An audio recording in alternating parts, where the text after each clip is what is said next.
Tema que es bastante relevante, sobre todo si nosotros estamos considerando aplicar normas internacionales de información financiera. Lamentablemente, cuando nosotros nos enfocamos en la determinación del estado de resultados y nos enfocamos en la declaración anual del impuesto a la renta, lo más probable es de que nos enfoquemos en las partidas de ingreso y en las partidas de gasto. Y entonces, cuando nosotros queremos tocar la NIF 12, tenemos un ligero problema.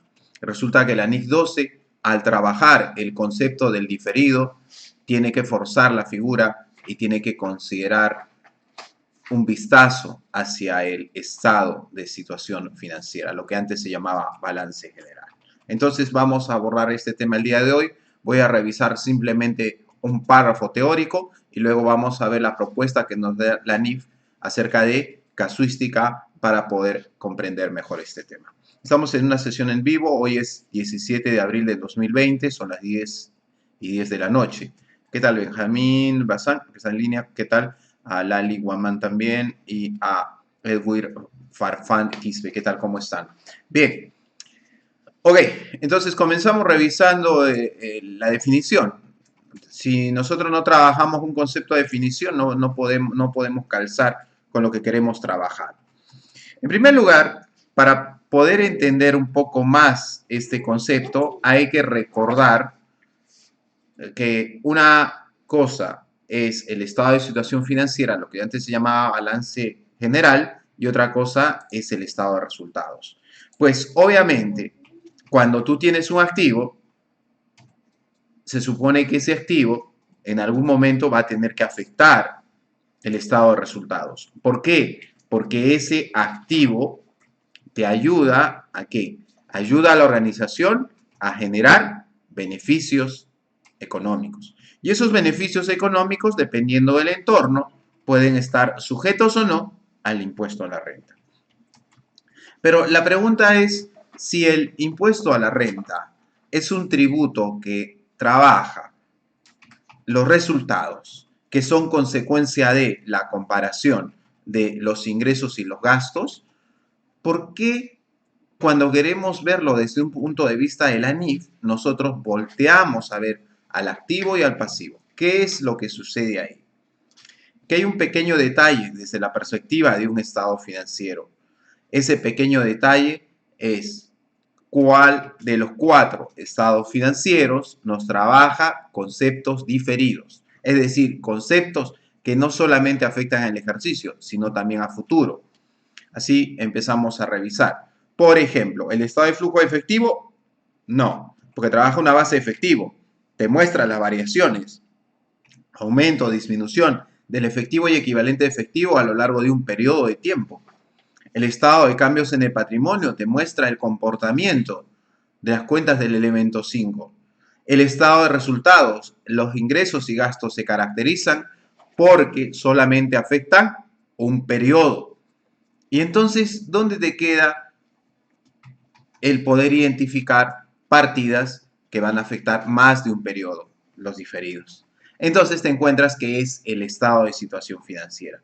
Por eso, si es que yo quiero trabajar el concepto de la búsqueda de un activo diferido o un pasivo diferido, tengo que mirar a las partidas del estado de situación financiera. Y en el estado de situación financiera, tú te encuentras con el activo o pasivo. Bien, ahora, cuando tú tienes un activo, cuando haces tu análisis para efectos de determinar el efecto sobre base contable, base fiscal, ¿no? Siempre hay esta tabla, base contable, base fiscal. Y de esos dos importes te sale una diferencia temporaria. Entonces, la base contable, nosotros como contadores lo sabemos. Vienen a ser los saldos, los activos, pasivos, que están con valor en libros. Se entiende que esas cifras se han determinado en función de normas internacionales de información financiera. Pero al momento de tocar el tema de la NIC 12, nosotros enfrentamos un nuevo concepto que es el que quiero revisar teórica y prácticamente el día de hoy. Ese concepto que aparece es la base fiscal de un activo. Entonces nosotros, como contadores, estamos en la obligación de conocer y saber identificar cuál es la base fiscal de un activo. El activo tiene un doble efecto, ¿ya? El activo tiene un doble efecto a nivel de resultados. Por un lado, ese activo va a afectar a resultados como un gasto. O ese activo va a afectar a resultados como un ingreso. Cuando el párrafo 7 de la NIC número 12 hace referencia a la definición de una base fiscal del activo, tiene en consideración el primer escenario. Es decir, que el activo se va a convertir en un gasto. Y la pregunta que nosotros nos hacemos es, y justamente por eso es que la NIC 12 nos plantea algunos casos prácticos que vamos a comentar a continuación.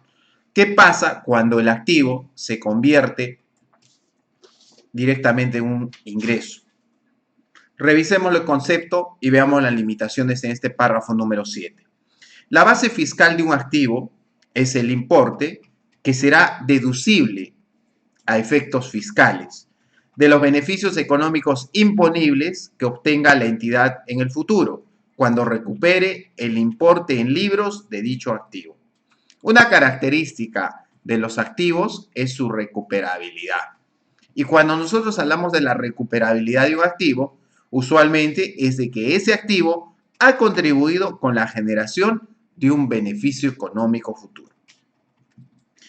El ejemplo más básico es las partidas de propiedades, planta y equipo. Por ejemplo, tú tienes una camioneta en tu empresa. Obviamente, eso está registrado como activo inmovilizado, está registrado como un activo inmovilizado, repito, como una propiedad, planta y equipo. La pregunta es, ¿va a contribuir a generar ingresos en tu empresa? Por supuesto que sí, porque voy a usar esa camioneta para distribuir la mercadería, llegar donde mis clientes, hacer las entregas, etc., etc. Y entonces, ¿cómo nosotros vamos a reflejar ese efecto en resultados? Pues sencillo, para ello tenemos la depreciación. Cada vez que depreciamos, financieramente hablando, nosotros reconocemos que una parte de esa partida de propiedad, planta y equipo ha afectado a resultados y genera ingresos. ¿Ya? Entonces, el concepto de base fiscal de un activo va por ese lado. Nos habla de una deducibilidad. Esta palabra es la que quiero marcar, quiero que quede claro para que ustedes puedan conceptualizar este tema. Será deducible. Cuando me dice que va a ser deducible, obviamente estamos enfrentándonos a un gasto, pero no todas las partidas del activo van a terminar siendo un gasto. No todas las partidas de un activo van a ser siempre gasto. Algunas partidas del activo van a ser directamente ingreso. Te doy un ejemplo básico. Cuando tú tienes unas cuentas por cobrar, pues bueno, de una venta al crédito, te das cuenta que eso va directo al ingreso. Cuando tú tienes unos intereses por cobrar, te das cuenta que de frente va al ingreso. Pero el párrafo 7 no va por ese lado. El párrafo 7 va por el lado de las partidas del activo que va a afectar como gasto en un futuro. Ahora, entonces, si yo sé que la base fiscal de un activo es el importe que va a ser deducible para efectos fiscales en un futuro, obviamente puede pasar otra situación. ¿Cuál es? ¿Qué pasa si es que los beneficios tributan o no tributan? No entiendo. ¿A qué se refiere la NIC 12 cuando habla de esto? Recuerda que tú tienes dos tipos de organizaciones. Tienes organizaciones en las cuales, en efecto, va a tributar el impuesto a la renta. Y también va a haber otras organizaciones en las cuales no vas a tributar el impuesto a la renta. Si es que no tributas el impuesto a la renta, entonces, ¿qué es lo que va a suceder?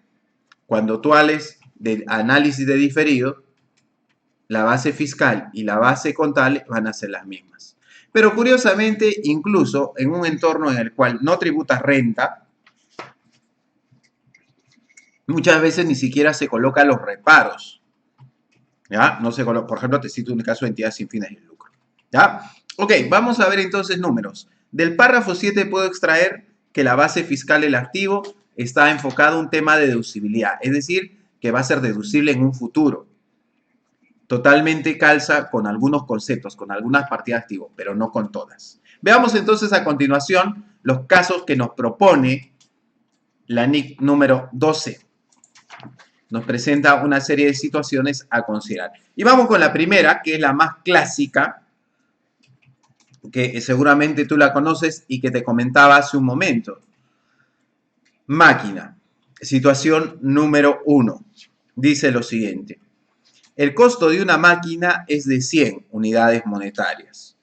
De los mismos ya ha sido deducida una depreciación acumulada de 30 en el periodo corriente y en los anteriores.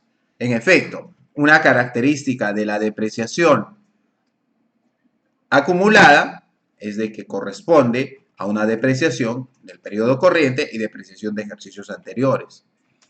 Y el resto del costo será deducible en ejercicios futuros, ya sea como depreciación o como un importe deducible en el caso de disposición del activo en cuestión. Esta parte subrayada para mí es muy importante, porque recuerda, aún cuando tú tienes una máquina y tú ya la has depreciado un tiempo, vas a recuperarla de dos formas. O vas a seguir utilizándola y va a contribuir a generar beneficios económicos y se va a seguir depreciando. O dos, pues el próximo año lo vendemos. Y entonces ese tema de deducibilidad ya no pasa por depreciación, sino más bien pasa por costo de enajenación. Perfecto. Seguimos. Los ingresos de actividades ordinarias generados por el uso de la máquina tributan. Perfecto. Las eventuales ganancias obtenidas por su disposición también son objeto de tributación. Y las eventuales pérdidas por la disposición son fiscalmente deducibles. Es decir, en todos los entornos yo estoy grabado. Perfecto. Entonces, mi base contable viene a ser las cifras que yo tengo en libros. Propiedad, planta y equipo, 100. Depreciación acumulada, 30. Por lo tanto, mi valor neto, ¿cuánto es? 70. Y mi base fiscal, Dionisio, ¿por qué la base fiscal es la misma? Por una sencilla razón. Recordemos el concepto. La base fiscal, ¿qué nos decía la base fiscal? Es la parte del activo que va a ser deducible en un ejercicio futuro. Y aquí en este enunciado no nos cita de que hay alguna diferencia, ¿no? Nos cita que es la misma. Es por eso que la base fiscal, como tú podrás observar, 100-100, 30-30 y 70. Pregunta.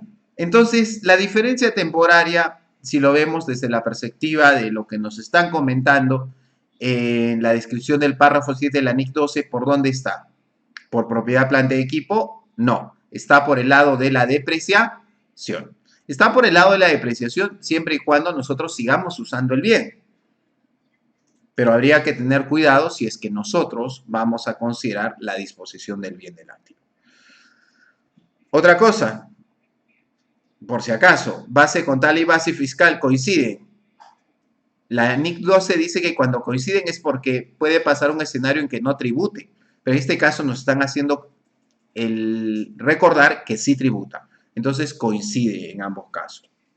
Bien, ¿cuándo nosotros tenemos diferencias temporarias? Usualmente cuando aplicamos el tema de la depreciación acumulada y tenemos una tasa fiscal y tenemos una tasa contable, de acuerdo a la vida útil del bien.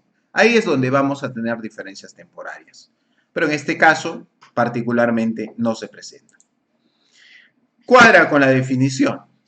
Pero si yo te planteo este otro escenario, si yo te planteo esta otra situación que nos da la NIC 12, ahí tenemos un pequeño problema.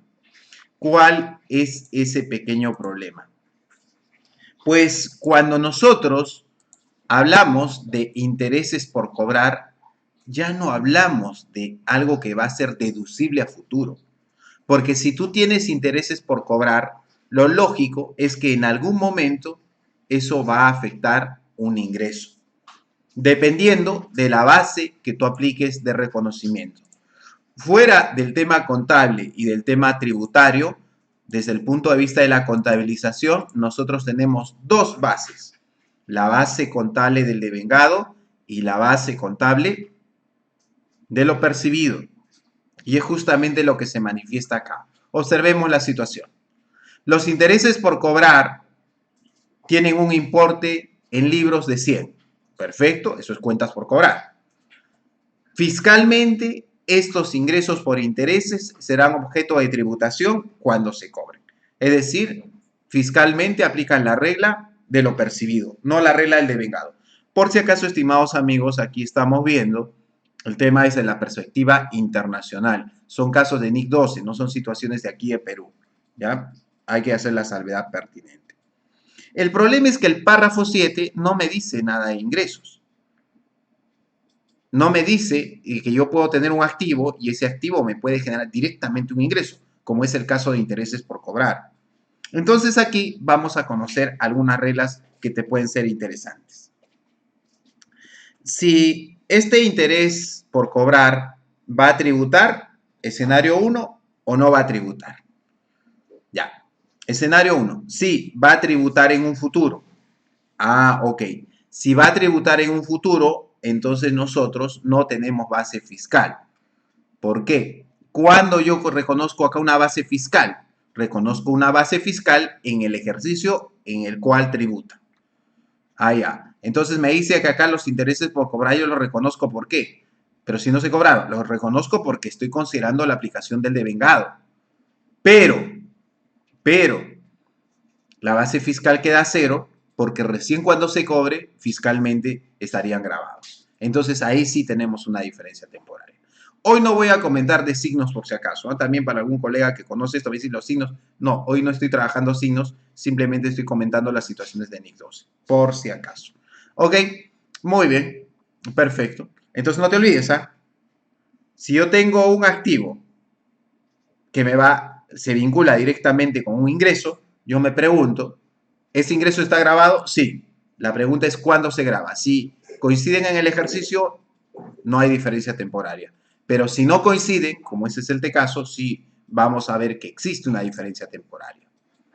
Situación número 3. Acá vamos con otra situación número 3 que a muchos nos plantea, mira, problemas bastante clásicos, sobre todo cuando uno lo ve desde la perspectiva del análisis de casos reales. Colega, todos nosotros sabemos que existen las ventas y sabemos que hay ventas al crédito. Perfecto. La pregunta es, ¿la diferencia temporaria es? Dionisio, la diferencia temporaria es porque en la norma tributaria nos dice que hay provisión de cuentas de cobranza dudosa. Y si la provisión de cobranza dudosa cumple o no cumple los requisitos, eso te genera. No, yo no estoy usando ese término. De hecho, la NIC 12 cuando nos plantea esta situación no lo considera. Entonces, ¿cómo va? Situación 3.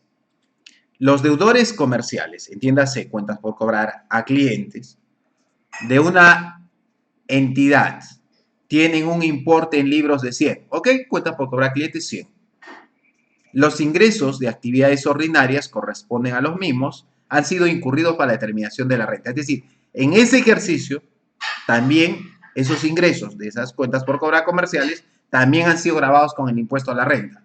Entonces, en este caso, no tengo diferencia temporaria. Un dato adicional. Cuando nosotros enfrentamos la NIC 12, se presentan dos perspectivas en la práctica. Hay colegas que manejan muy bien la perspectiva, sobre todo los colegas, los contadores financieros, que manejan muy bien desde la perspectiva de los diferidos, las diferencias temporarias, desde la perspectiva de las partidas del estado de situación financiera. Son campeones. Pero cuando se enfrentan con los ingresos y gastos, con una declaración, ahí tiemblan. Entonces hay que enfocar ambos mundos. En auditoría esto usualmente se requiere. ¿Ya? Entonces, ok, Dionisio, entonces, ¿por qué estas cuentas por cobrar no generan ninguna diferencia? Contablemente está.